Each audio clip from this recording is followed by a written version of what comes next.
וביארת, remove, דם מלוכלך, Yeah, דם נקי. yeah, I agree with you. We talked a little bit about it last week that it seems to be backwards. It seems to be the opposite of what it should be. Right. So biart adam hanaki means remove the innocent blood. Right. Well, maybe it's talking about removing the innocent blood from general society. In other words, get this guy who isn't guilty of being put to death out of society so that it shall be good for Israel. Yisrael v'tov lecha, and it shall be good for you, so that you don't go around killing off people who did things accidentally.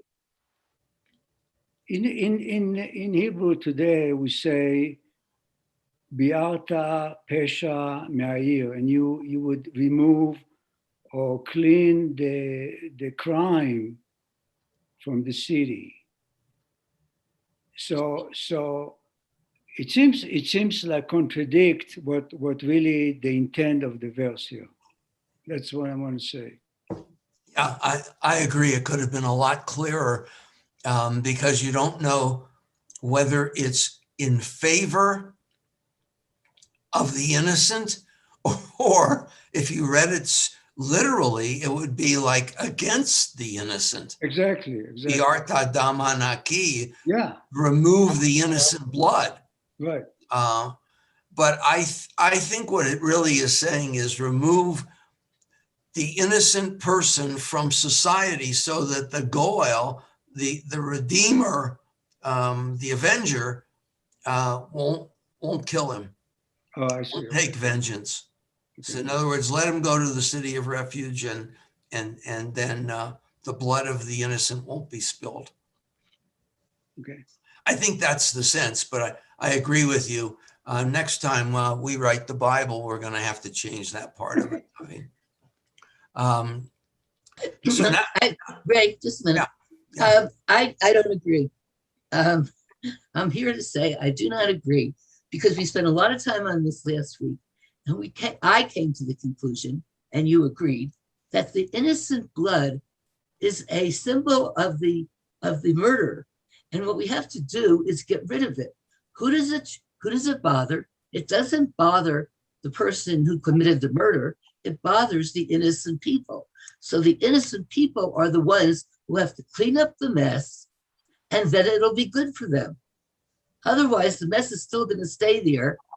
The convicted killer isn't going to clean it up, and it's going to sit there for however long we know. Oh, but we're talking about two different things. We're talking here about the manslaughterer who is considered to be innocent blood versus the murderer who's considered to be guilty. So we're trying to make a distinction so that the innocent person can flee. It's not even really fleeing, can go to the city of refuge and be out of society and safe. Because if he can't be safe, then someone's going to rise up and kill him, and that would be terrible. Then you're shedding innocent blood, and that's the whole point. There should be no innocent blood spilled. And that's why verse 13 comes along and says, and if a guilty guy tries to get away with it by going to the city of refuge, show him no pity, go in there, get him out of there, and boom, purge Israel of the blood it should really be of the guilty. That's why it's confusing. It is. It's as I said, and as David said, it's written backwards. But I think you have to get a sense of knowing what it's really trying to say. Don't allow a manslaughterer to be put to death. Put him in jail instead, and don't allow a murderer to remain free, exact punishment. Well, in verse 13, perhaps the word innocent is the guy who stood trial and was declared innocent, not guilty. He wasn't guilty of first-degree murder. There is no word innocent in the Hebrew. Well, that's why we had a little problem here. Yeah, that's why I read the Hebrew, because the translation is the best they can do. And the Hebrew is sometimes a bit, the Hebrew leads to the problem here, because it says, burn away the innocent blood. And that's just not what it means. It means do away with the guilty blood and put the innocent blood in a safe place, or in a prison, or whatever you want to call the city of refuge. I don't know if it's a prison or if it's a safe place, but either way, it does the job of keeping people from killing others who didn't intend to harm someone. They just did it accidentally. Okay. I mean, we can also bang this around for another hour, and we're not going to get any closer to what it's trying to say than if we just sort of go on to verse 14, because okay. I'll accept that. Yeah. So verse 14 starts a whole different Geschichte. It's a whole different history here. Lo tasig gevul reacha. So lasig means to change or to move. And a gevul is a border, not a landmark. It's a border. So do not change the border of your neighbor. Rea is a friend. Reecha, your friend, your neighbor, you're the person who is near you, and they translate it as countrymen. Probably not, but yeah, okay, that's fine. Don't remove the border of your neighbor, of your countryman. Asher gavlu rishonim, the border that was established from of old. And that's not really what it says. It's really the border that your ancestors, the Rishonim, the first ones, established. Okay, so we're talking about old borders. Benachalatcha asher tenachel. According to the inheritance which you inherited, be'eretz asher Adonai Elohecha notein lecha l'rishta, which the Lord your God gives you to inherit. So in order to understand this, we have to go back to Deuteronomy chapter 7, verse 1 and 2, which says, when God brings you into the land you're about to enter and possess, right? This is going to be your inheritance. So if it's going to be your inheritance, then what are we going to do with the peoples who are already there, who are sort of squatting and settling on it? That God will dislodge many nations before you. The Hittites, the Girgashites. The Hittites are big people. The Girgashites, I have no idea who they are. The Amorites, we know who the Amorites are, that's Jordan. The Canaanites, those are miscellaneous groups of wandering nomadic peoples. The Perizzites, those are little worms that infect the brain. I have no idea who the Perizzites were. The Hivites, also another small group of people. The Jebusites, that was a small group that inhabited the area around Jerusalem. 7 nations much larger than you, okay? And the Lord your God delivers them to you, and you defeat them, and you must doom them to destruction, grant them no terms, give them no quarter. Well, if Israel had abided by this thought in 1948, we would not be having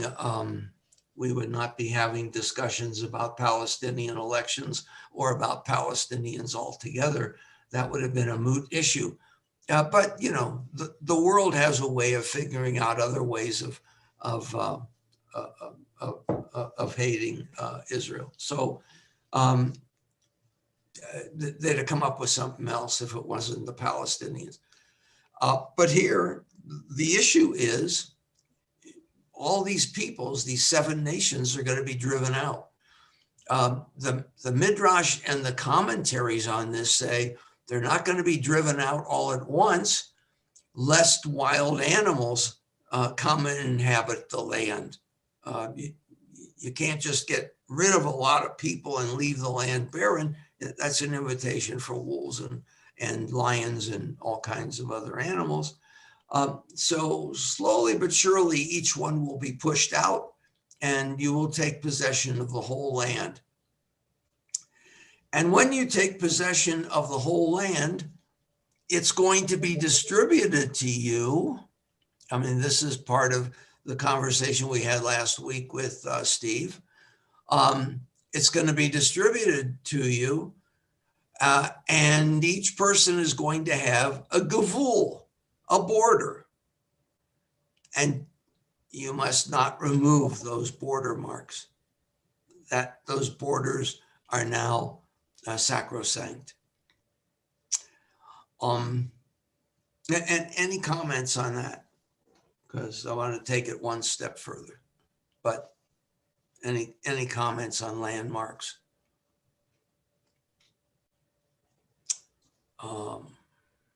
Okay, so Midrash and I took off and essentially Jewish values talks about not just landmarks, but about the concept of ownership. And the Talmud goes into painfully long explanations of ownership. If you wanted to punish somebody, a student of Talmud, have them read all the sections on ownership and make it crazy. So it starts simply enough. It says, if 2 people are holding on to a talus, who owns it? That's the beginning of the problem. Who owns it? If 2 people are holding on to a talus, a prayer shawl, who owns it? And then it goes from there to say, if 2 people claim ownership of a piece of property, and each of them claims that they own more than half, then the land is divided equally.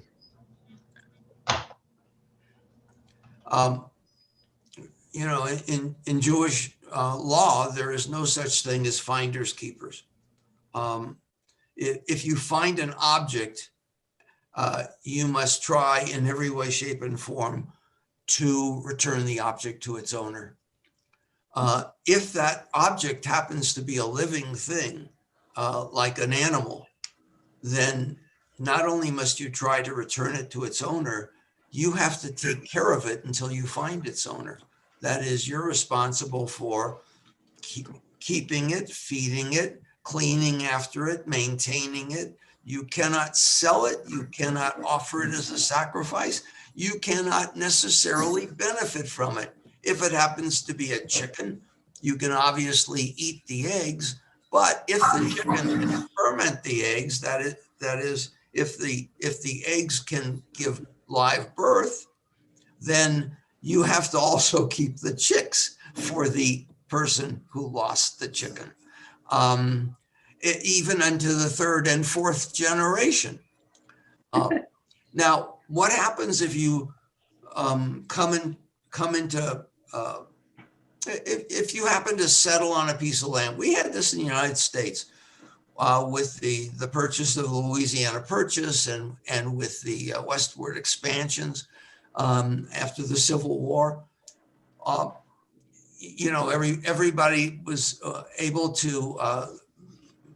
They had I forget what the name of the what program was, but if you could go and you could settle 40 acres. I mean, 40 acres and a mule and all that sort of thing, but you could settle 40 acres if you settled it and you stayed on it for 5 years, I think it was, and you grew something on it or you raised something on it, then after 5 years, it was yours. Title was in your name. It was called the Homestead Act. A Homestead Act. Very good. I knew that it had a name.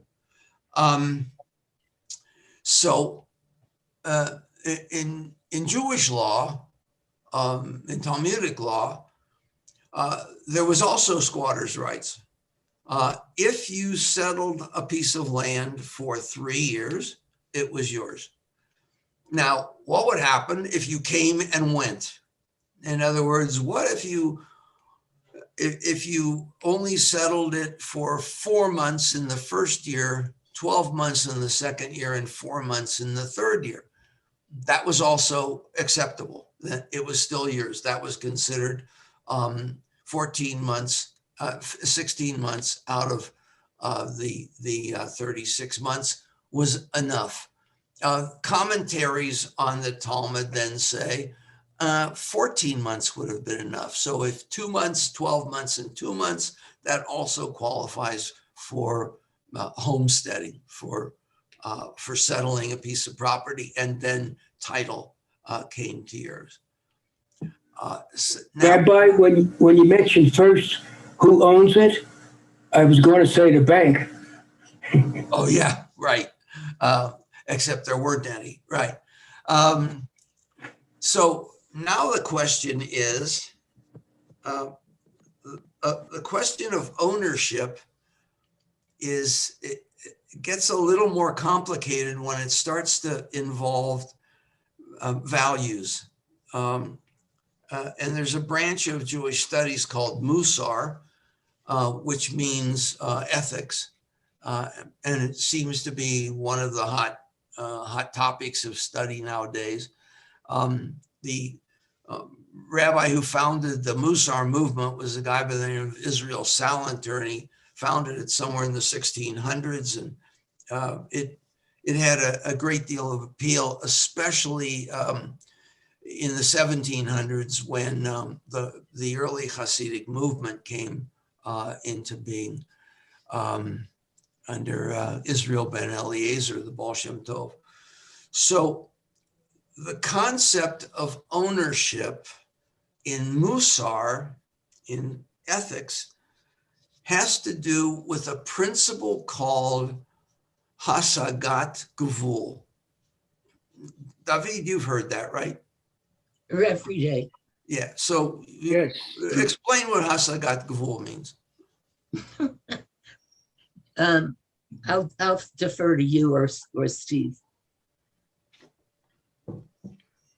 No, I mean, David. Explain what Hasagat Gvul is. Yeah. To reach your limit. Yeah. In other words, you can't transgress certain limits, which also means you can't transgress certain proprieties. Hasagat Gvul is a very important concept, especially in today's day and age. And the Me Too movement was a perfect example of Hasagat Gvul, of crossing limits. We look around at all the lawmakers in our country. I don't know about around the world, but I'm sure it's the same everywhere. People are the same. we've got people in different in different states, in Congresses in different states, who have in days past transgressed Hasagat Gvul, have transgressed the proprieties of the country. To a certain extent, Jim Crow laws were Hasagat Gvul, transgressing the properties, thinking that you are entitled to ownership of another person. Nowhere is that made possible in Jewish life or in Jewish law, because we already talked about slavery not being slavery. It was economic working off of debt. So Hasagat Gvul means what is proper and what is inappropriate behavior. Inappropriate behavior is flirting with another spouse. Inappropriate behavior is handling another's property. You walk into somebody's house and you just immediately pick up the the Ming vase, from whence the expression vases mir, which means the vase is mine. Put the china down. Hachmir nishkin chinik. Okay, so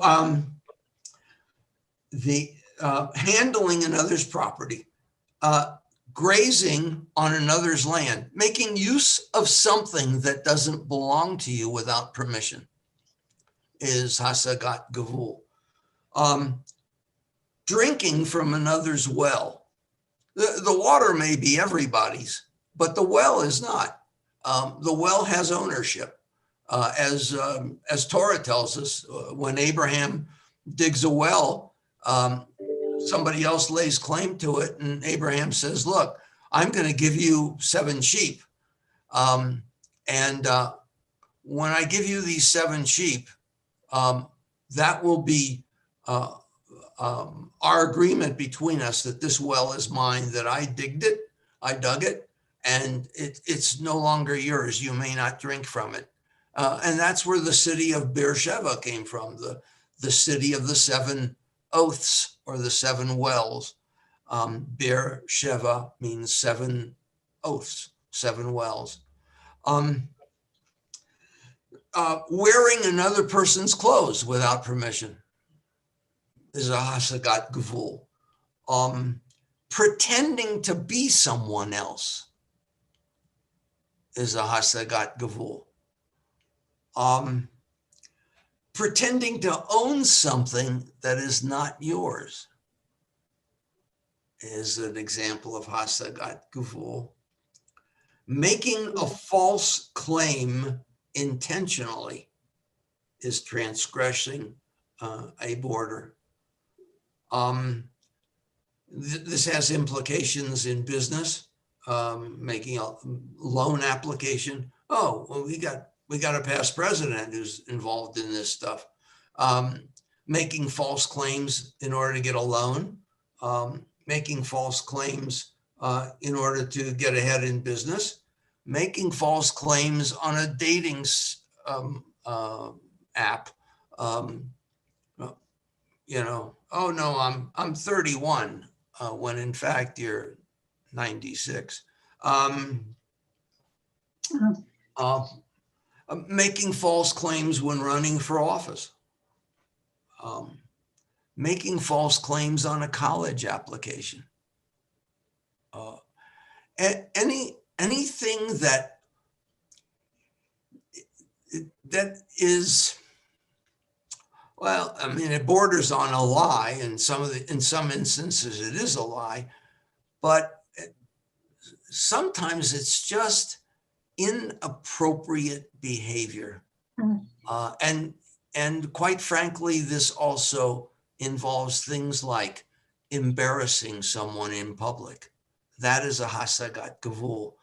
In fact, the rabbis say that embarrassing someone in public is tantamount to murder, because you cause the blood to rush to their face. Destroying someone's name, gossip is often a hasagat gavul. You've destroyed someone's reputation. So there are many instances of hasagat gavul, which also feature in this concept of moving someone's landmark. You are changing the parameters of proper behavior, and essentially destroying society by doing so. Yeah, great. Rabbi, Yeah. I wonder in this sense of the clothing issue, not to speak of any other issue with it, but what about the idea of cross-dressing or a man dressing as a woman and so forth? Isn't there a special thing? It's an interesting question, Rita. As long as he's wearing his own clothes, I guess it's okay. Is he doing that to fool the public, or is he doing that out of his own personal individual need and his own particular identity? Sure. He's working on his own identity. He's not really transgressing That's anything. another issue, yeah. Okay. Yeah.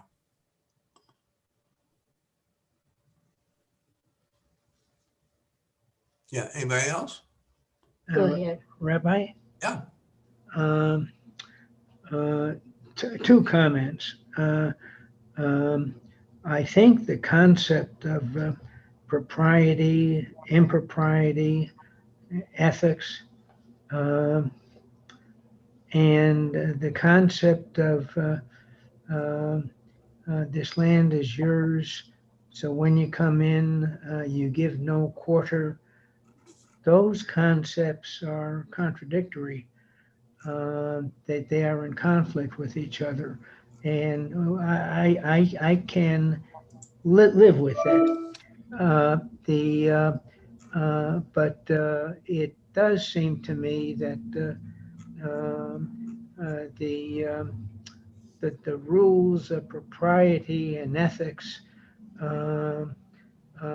don't really seem to apply at all when we get into you're coming into the land of your inheritance, and when you do, you give no quarter. The second comment that I have is that it's this concept of give no quarter is with us today in politics. We have the whole question of whether our government should go in a direction of bipartisanship, trying to work with the other party, trying to come up with solutions, or do we do as Trump has done and as Newt Gingrich has done, give no quarter. I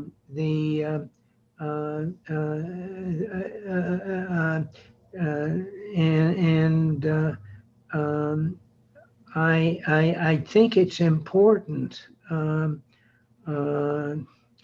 as we or as I indicated last week, it's a part of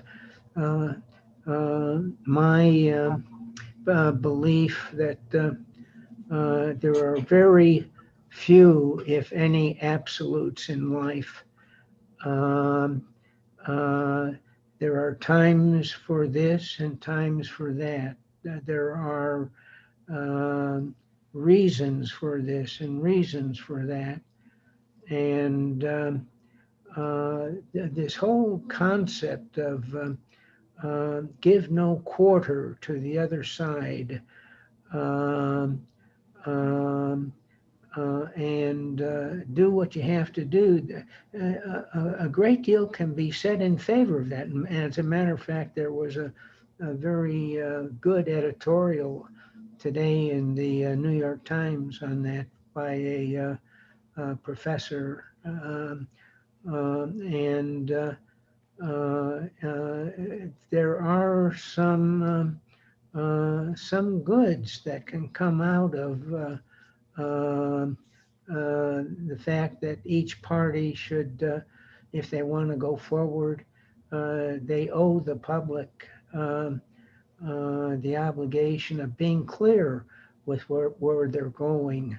And the public has to choose what they want to do. And there are many problems with it. All I'm saying is that these statements that have been discussed this morning in the Torah session are really modern.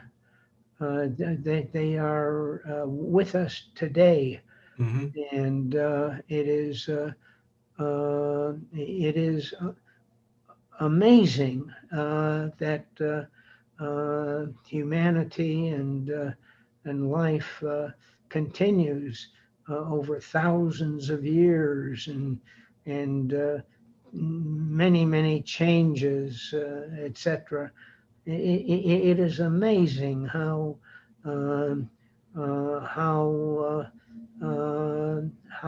stable life can be. It's very interesting, very interesting. Thanks, Bill. I'm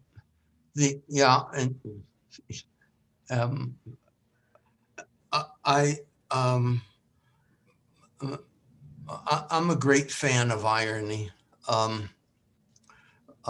Irony is sort of God's way of saying, we'll get back to fixing that which is broken sooner or later.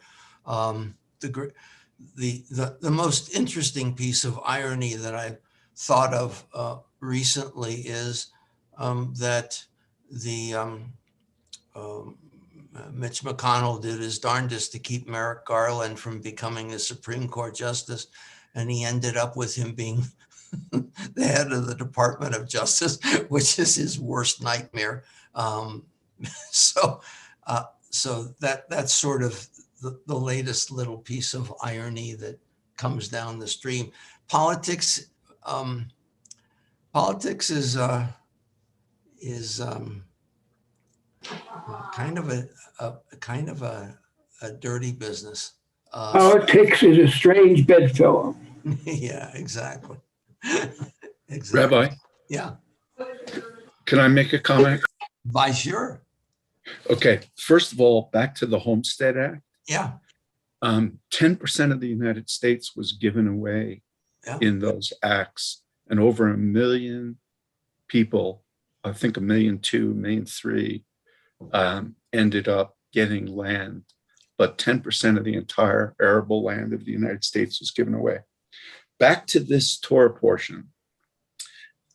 This is one of my favorite provisions, because the essence of it is that throughout the generations, we all inherit the gift from God. Yeah. And that's the beauty of this. This was given to the original families and is to be handed down from family to family so that we all benefit in the gift from God. That's the theory here. And I think that theory is beautiful. Yeah. And Rabbi, I have a question. sure.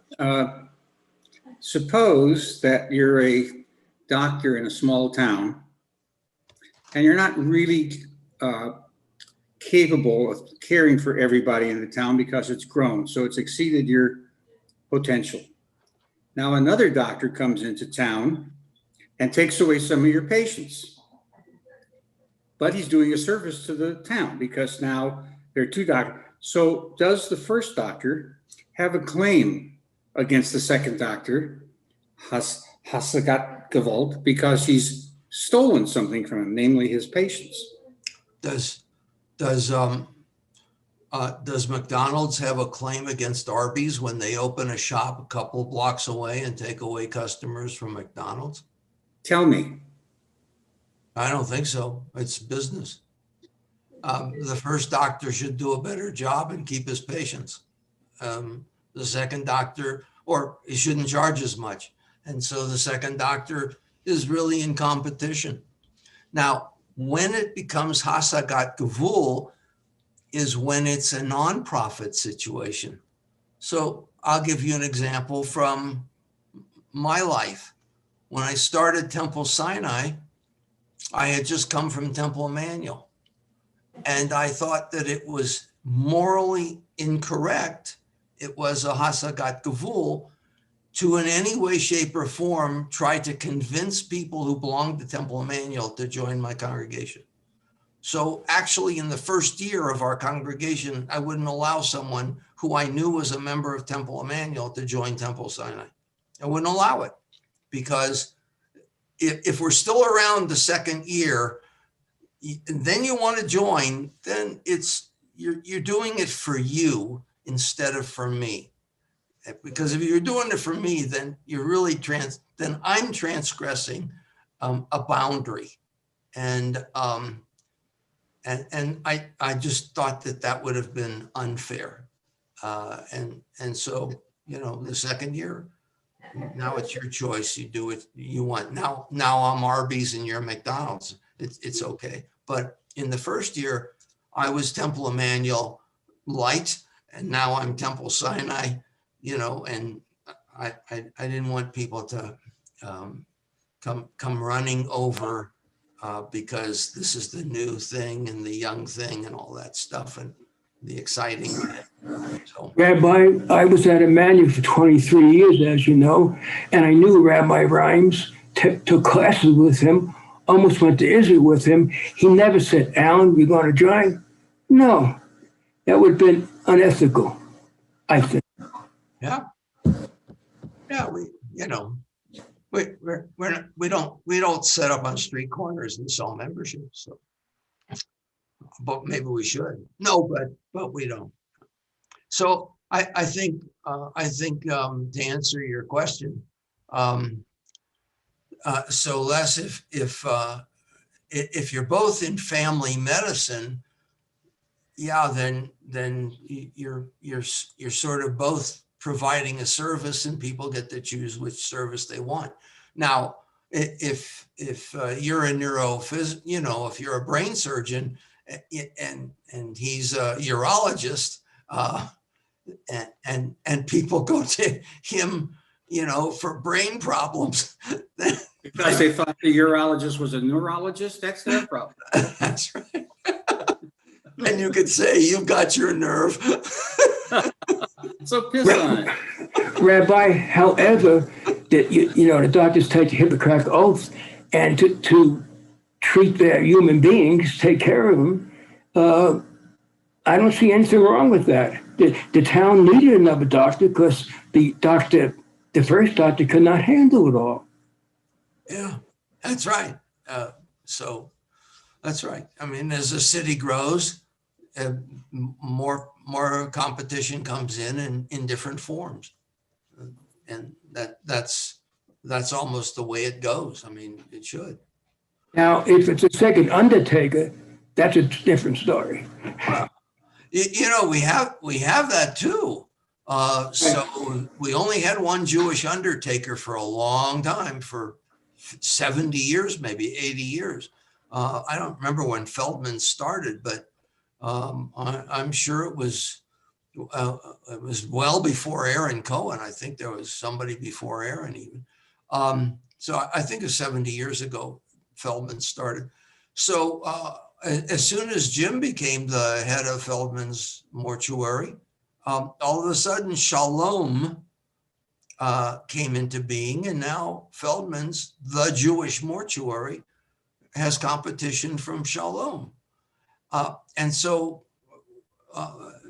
right away, it sort of cut into Feldman's business. But then you realize when Feldman started 70 years ago, there were 20,000 Jews in Denver.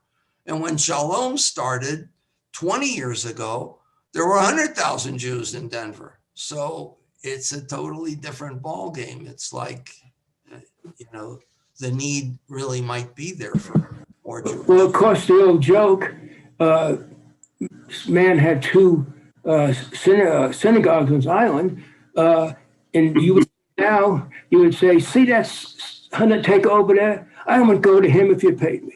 Right, there you go. There you go.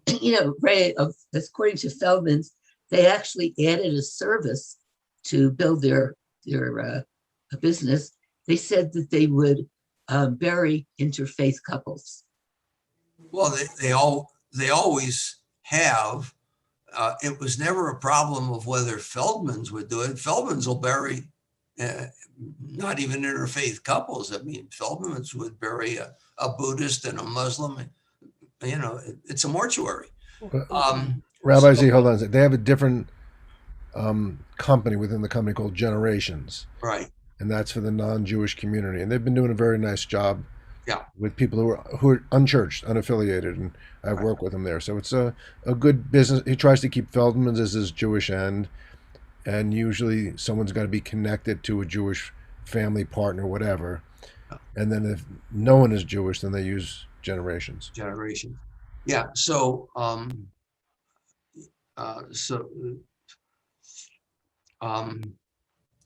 it's really not the mortuary that has the problem. It's the cemetery that has the problem.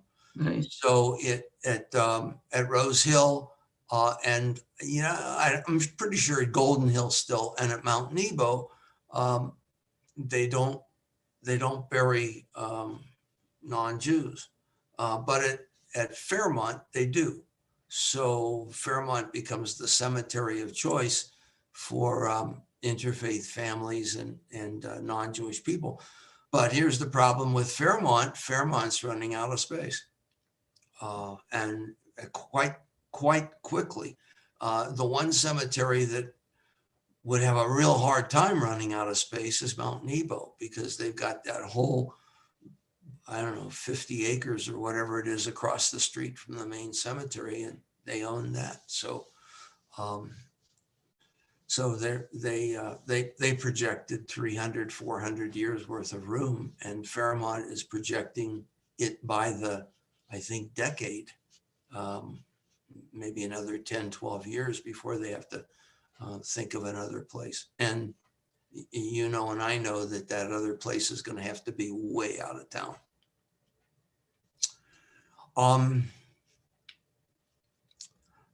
Let's see.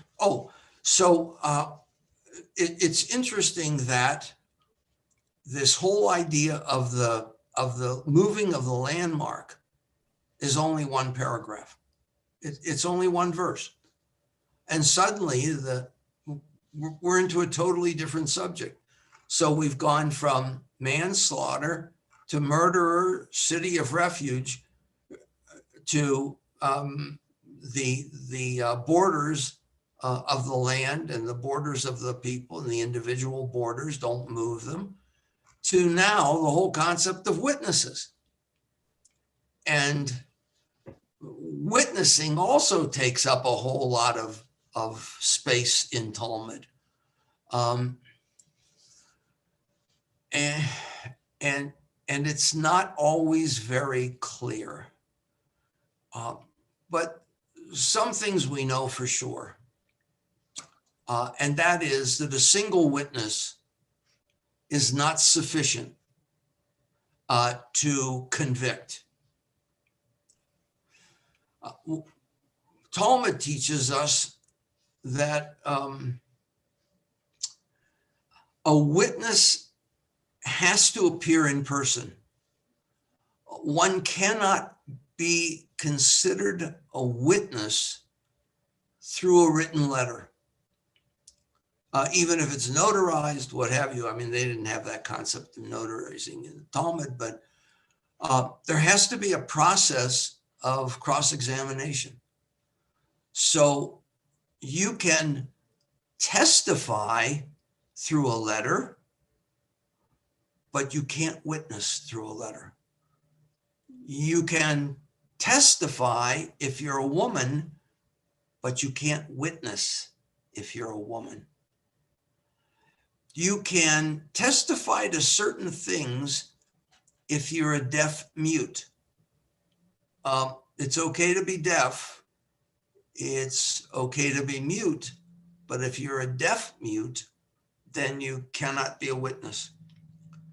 If you are a tinok, a youth under the age of 12 and a half for a girl, but that's immaterial, she can't witness anyway, or 13 for a boy, you can't witness. Once you're 13, you can witness as a young boy. If you are blind, you cannot witness because you have to have seen what went on.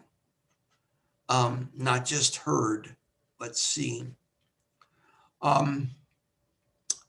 If you are an imbecile, someone who is mentally impaired, limited, considered by the community to be not up to a certain standard of intelligence, you cannot witness. If you are castrated, if you're male, obviously, the only way you could be castrated, you can't witness. If you are wounded in your private parts, you cannot witness, which is really an interesting concept. And if you are a non-Jew in a Jewish court, you cannot witness. Every one of, or a woman, every one of those except the imbecile can testify. That is, they can offer an opinion. They can be called upon to verify a person's integrity, their honesty, their moral standing in the community, their wisdom, their honorability, their intention. All of those things can be testified to, but witnessing takes 2 or 3 eyewitnesses in order to reach a decision, a conclusion. And each of those witnesses is cross-examined individually. So now we get to verse 15, which begins this whole process. Lo yakum eid echad beish lechol avon ulechol chatat. A single witness cannot stand up against any avon, any guilt or any sin. B'chol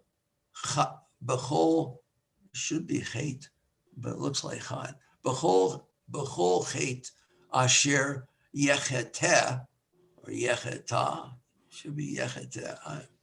I don't know, sometimes the yechetah, okay. Al pi shnei edim, o al pi shlosha edim yakum davar. Okay, so one witness can't rise up to testify as to one's guilt or one's sin with regard to any kind of a wrongdoing, any kind of a chet. Chet means sin, which a person shall have committed by 2 witnesses or by 3 witnesses shall a matter be determined. So 2 or 3 witnesses, that's the minimum you can have. Now, witnessing, there was witnessing for all kinds of things. For instance, you had to have witnesses to proclaim a new moon. That is the beginning of a new month. So 2 people would see the moon and they would rush to the court, usually the Sanhedrin, but it didn't take 70 elders to determine this. It was usually done by a court of 3. So they would come to the the courthouse in Jerusalem in late biblical days, just the first century before the Common Era, the first century after. And they would say, I saw the new moon. So the new moon is a very thin sliver of moon that is pregnant to the right. Okay, that's a moon way of expressing it, that it is curved to the right. And then the moon waxes, it gets bigger and bigger and bigger. And on day 7 of a month, a lunar month, so it's a half a moon, wherever. If I had my moon shapes with me, I'd show it to you, but it's a half a moon. And on day 14 and 15, it's a full moon. And then the moon wanes. So 16, 17, 18, 19, 20, 21. On the 21st day of the month, it's a half a moon pregnant to the left. And then 22, 3, 4, 5, 6, 7, 8. And on the 28th day, it is a sliver of a moon pregnant to the left. And the problem is that a month is 29 days. But half of the 29th day, there is no moon.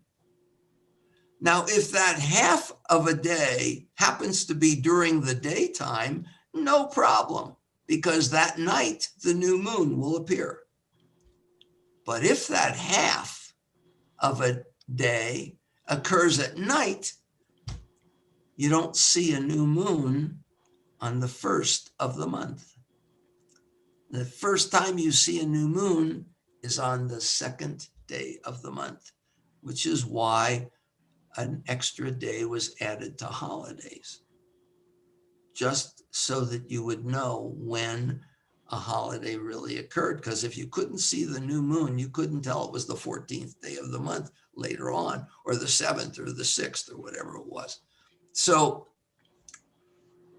witnesses were really important because they would come, from wherever they were around the community, close by, close enough to get to the courthouse quickly. And at any time of the day or night, they could get a judge or a group of judges to hear their testimony. And they would say, I saw the new moon. And they would be separated, and the 3 judges would say to the first witness, where was it? And he would say it was, over there. And they would say, how high was it? And he'd say, this high, this high. What was its shape? It was like this. What was its color? It was golden, it was white, it was whatever it happened to be, because the moon has different colors depending on cloud formations and the like, variations. And they would ask the second witness, and if the second witness had the exact same answers, then the rabbis would declare a new moon. And they would declare it usually by blowing a shofar on top of one of the mountain heights. And then everyone in the proximity would know that it was the new moon. And then on another mountain, Dorton, somebody would stand with a shofar and would blow it. And then they would know in that area that it was a new moon, and someone else further down would blow a shofar. But, you always had Schmendricks who blew shofars on mountaintops whenever they felt like it. So they would also send messengers to the various communities and say, the new moon was 2 days ago. Depending on when he got there, the new moon was 2 days ago. Because there are no holidays on the 3rd. I shouldn't say that. There is one holiday. But that's the fast of Gedalia. But hey, that's okay. So there are very few other concerns. If you got to know that the new moon was 3 days ago, you were safe 11 months of the year. Or if it was a leap year, 12 months of the year. So so you were bearing witness even for the observation of the new moon, which was important because the holidays were based on the new moon. Rosh Hashanah especially. And when you stop to think about it, half of the months had the new moon occur on the 2nd of the month, because half of the months, the no moon part of the day occurred at night, and the other half of the months it occurred during the day. So there was plenty of opportunity for mistakes. I forget the number, but with astronauts going around the moon, and on Friday night, Shabbat, I forget how many times they would see the same Shabbat. They would say the same what? It would still be Shabbat, but it'd be more frequency for the astronaut because he's seeing many Shabbats on the same day. Oh, I'm not saying that right, but yeah.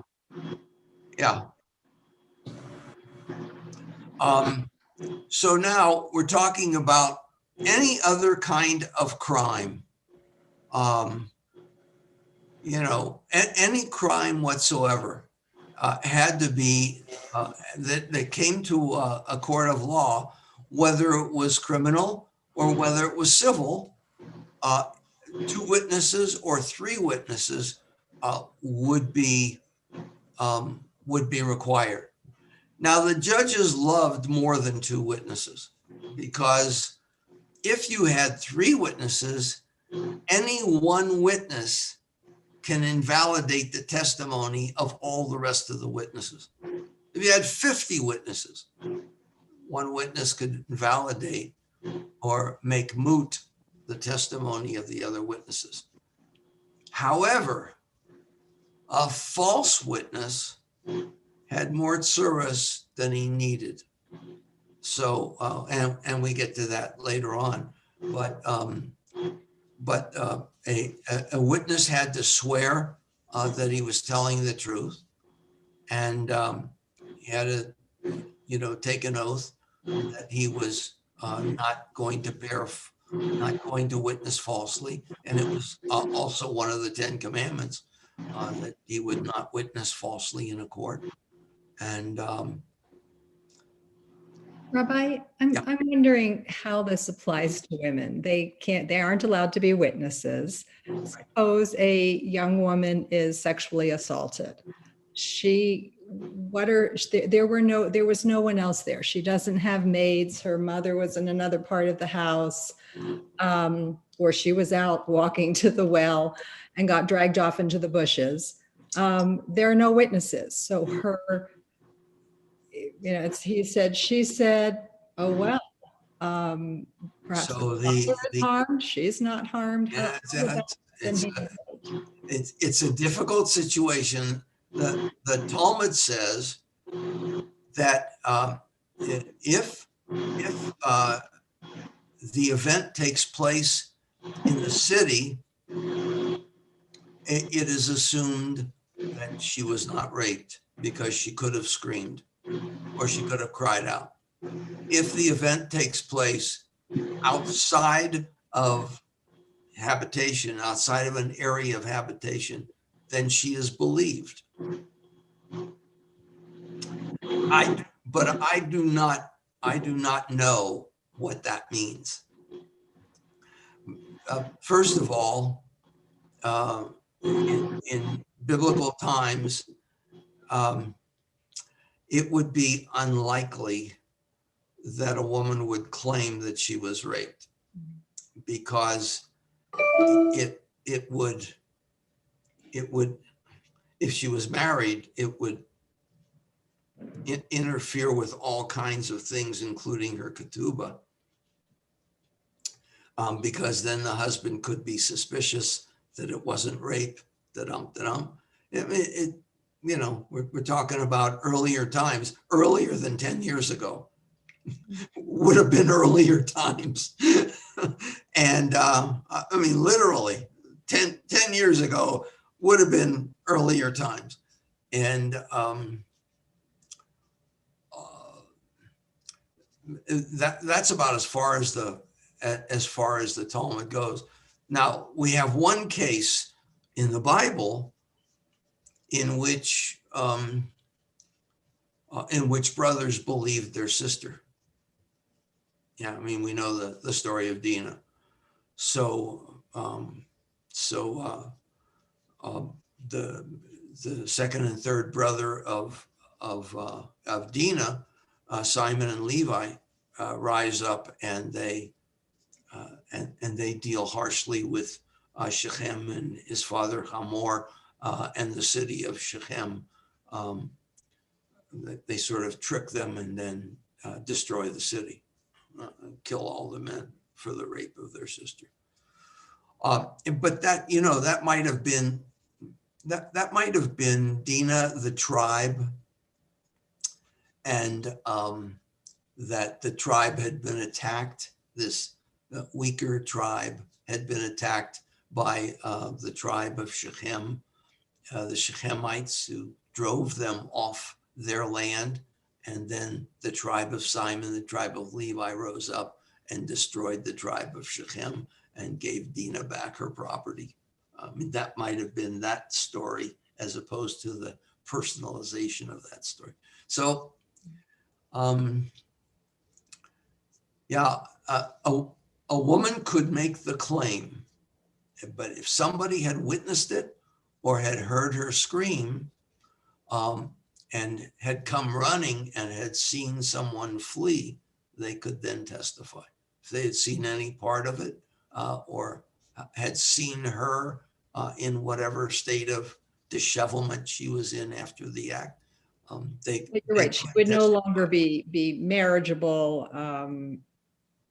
There would be lots of consequences, far more consequences for the woman. Lots of consequences. Yeah, so lots of consequences. Just don't tell. That basically is where she'd be better off. Yeah. Thank you. Unfortunately. Well, and besides, it's a personal event. I mean, you're not raping two people at one time. So, it takes two. So it's an act of futility to try and make a deal out of it in biblical or Talmudic times. Yeah. So is there any biblical justification for what the Talmudic scholars did? For what the in other words, creating all these impediments to witness. I don't see any of that in the Torah. And my second question is, my translation uses the word offense. Yeah, well, is there anything about that? Like, is an offense a murder? How does it say it? Mine says that a single witness may not validate against a person any guilt or blame for any offense. So is there something about the word offense that okay. No, because it doesn't say offense. It says hate, which is sin, and avon, which is, in Yom Kippur, we say, aviti chatati pashati. I have sinned, I have transgressed, I have done perversely, is the translation. So avon, hate, chatati, and pashati are terrible acts. So it's not just an offense, it's a terrible act. Someone who has done something egregiously bad. No, we're not talking about, we're probably not talking about a misdemeanor. We're probably talking about felonious behavior. Because otherwise, why would it come before the court? If somebody stole a peach off of your peach tree, You don't take them to a court of law in biblical times. You go to the father of the kid and you say, look what your kid did. And the father says, I'll tell you what, I got plum trees. I'll give you 2 plums for the peach. Mela, keep your kid out of my yard. Okay. So, I mean, you settle it. So we're really talking about someone who's done something egregious, taking a valuable object,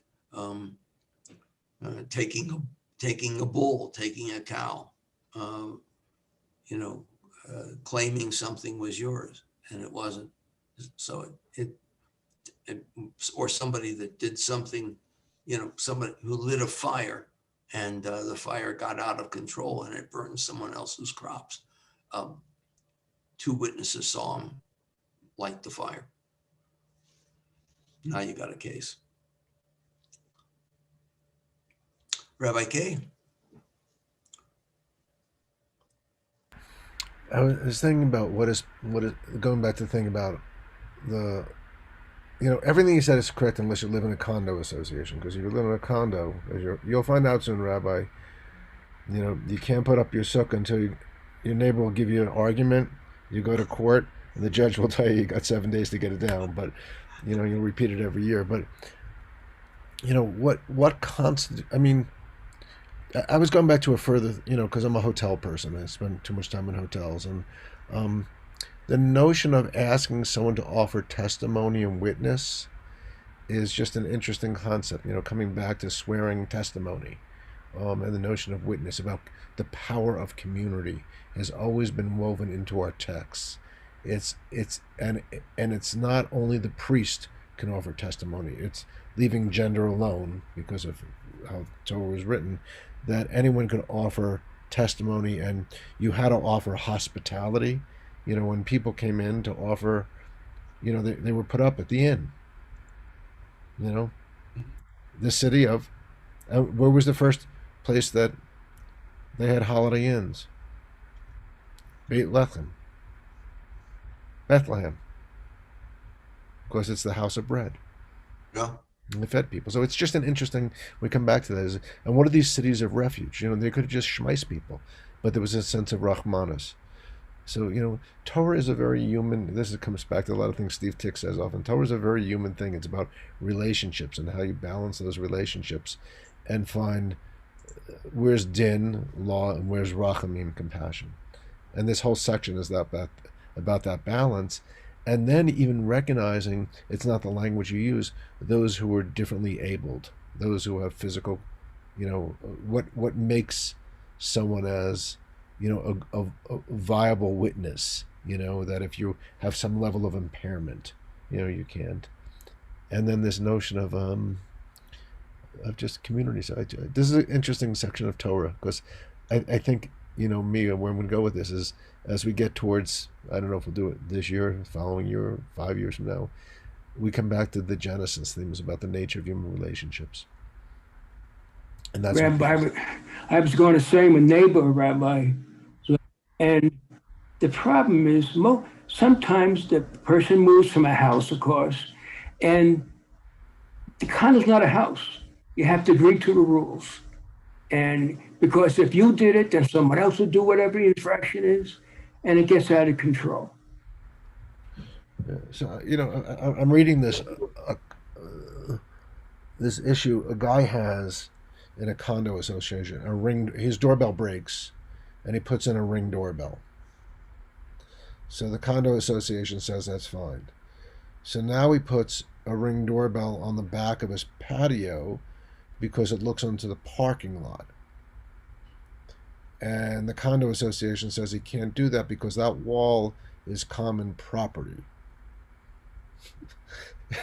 But if he takes that Ring camera and attaches it to a folding chair and leaves it on his patio, it's kosher. It's fine.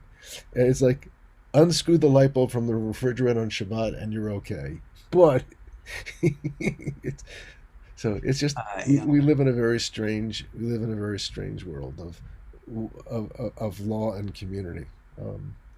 And then, the difference though, and I just say this about the Reform movement, it is horrible what happened this week with this Orthodox community. and the Reform and the Conservative and Reconstructionist movements, and United Jewish People, all came out with the most powerful statements of support.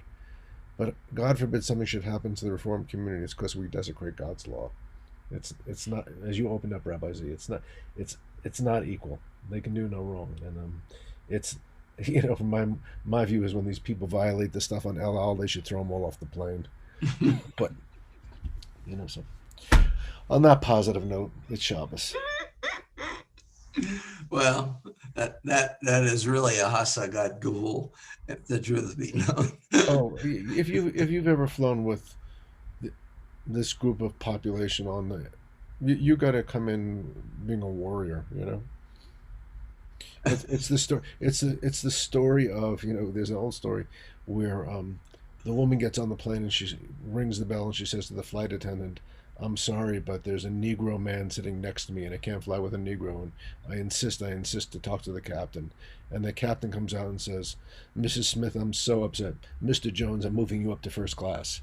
And just this notion of, and not to do it from a racist sense, is that the notion of what does it mean to accommodate other people in society, and where's the gavul, where are the boundaries, what are the borders? So we talk about language, we talk about whatever. Yeah, that happened to me, boy, and I'll tell you, I was really ticked. We were on a Iberia plane, and there, 60 rows, and smoking was row 24 and back. So Ricky and I are naturally put in row 23. So the people in 24 are smoking, and we're in non-smoking. And my wife, heralds a stewardess, and she says, "I have terrible asthma." And they're smoking right behind me. I know I'm in the non-smoking, but I can't get away from this. This is terrible. I'm really having a hard time breathing. And the stewardess says, "Oh, well, come with me, dear." And she moves her up to first class. So I said, "How about me?" She says, "You don't have asthma." Yes. Well, that's like so Ricky flies all the way back to New York in first class, and I'm sitting like a schlepper in row 24 with the smoke coming over my head. Well, Rabbi, when you fly El Al, you know what the flight attendant says to you? Is anything okay? Is anything okay? Yeah, that's right. No, but it's interesting. So we have all these things. Well, it is Shabbos, and I'm glad it's Shabbos. Yeah. Well, listen. Everybody have a really good Shabbos, and God willing, and the creeks don't rise. I'll see you all next week. Blessings. You too, and I hope you stay in first class. Shabbat shalom. Shabbat Shabbat shalom. Thank you, Rabbi. Shabbat shalom. Shabbat shalom.